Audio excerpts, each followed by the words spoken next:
Bonjour Alain. Alors, 2 ans de présidence de la commission Grand Gibier, quels sont le résumé des travaux de cette commission? Donc la préoccupation de la commission fédérale Grand Gibier reste essentiellement la régulation des populations de sangliers. 2 motifs principaux justifient la diminution des effectifs de cette espèce. Le volume des dégâts agricoles qu'elle cause avec les montants financiers en jeu, ainsi que le risque de développement de la peste porcine africaine en France. La protection des cultures est un enjeu majeur, notamment pour les cultures à forte valeur ajoutée. La protection des cultures est l'affaire de tous. Chasseurs et agriculteurs doivent se mobiliser rapidement lorsque les dégâts apparaissent. Alors, quelles sont les solutions face à cette problématique essentielle?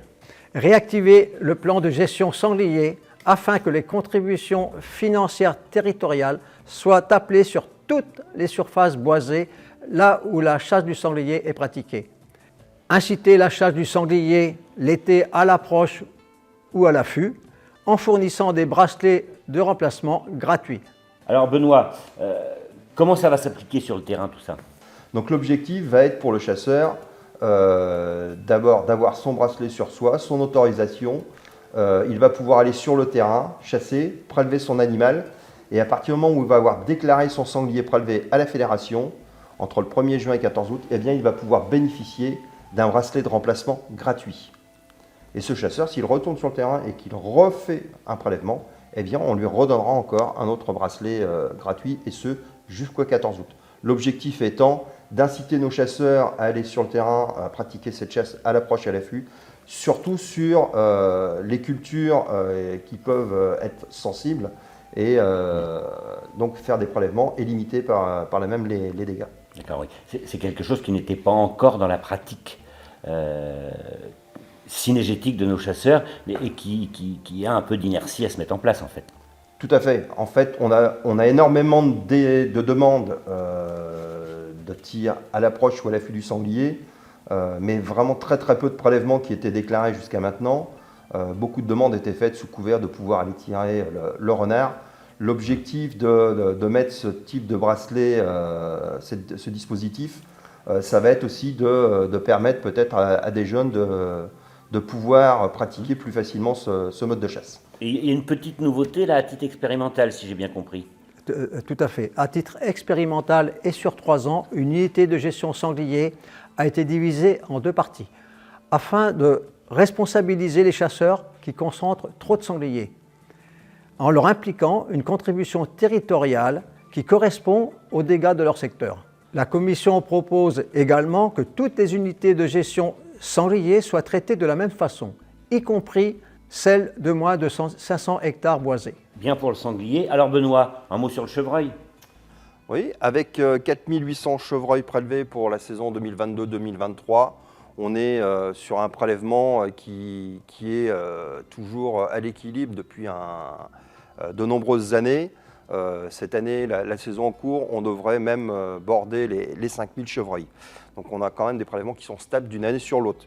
Depuis 2002, nous travaillons avec les indices de changement écologique à l'échelle du département. Nous avons à déplorer l'abandon des indices de consommation d'un de nos partenaires qui est l'Office national des forêts.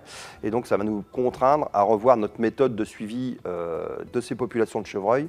Toutefois, on conserve encore les indices kilométriques, les comptages de chevreuils à pied et la pesée des chevreuillards.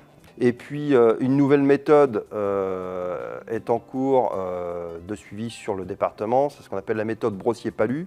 Donc là, ce n'est pas une méthode de suivi, c'est plutôt une méthode de constat partagé sur le terrain, où donc chasseurs, propriétaires forestiers, forestiers, se réunissent sur une parcelle de plantation pour effectuer et évaluer les dégâts qui pourraient être présents et le pourcentage de dégâts sur cette parcelle. Voilà. Alors Alain, et le cerf? Donc la Commission constate que les objectifs fixés sont atteints pour la saison 2022-2023, 519 prélèvements, toutes catégories confondues. Pour la saison 2023-2024, donc celle qui vient de se terminer, nous allons dépasser les 600 animaux prélevés.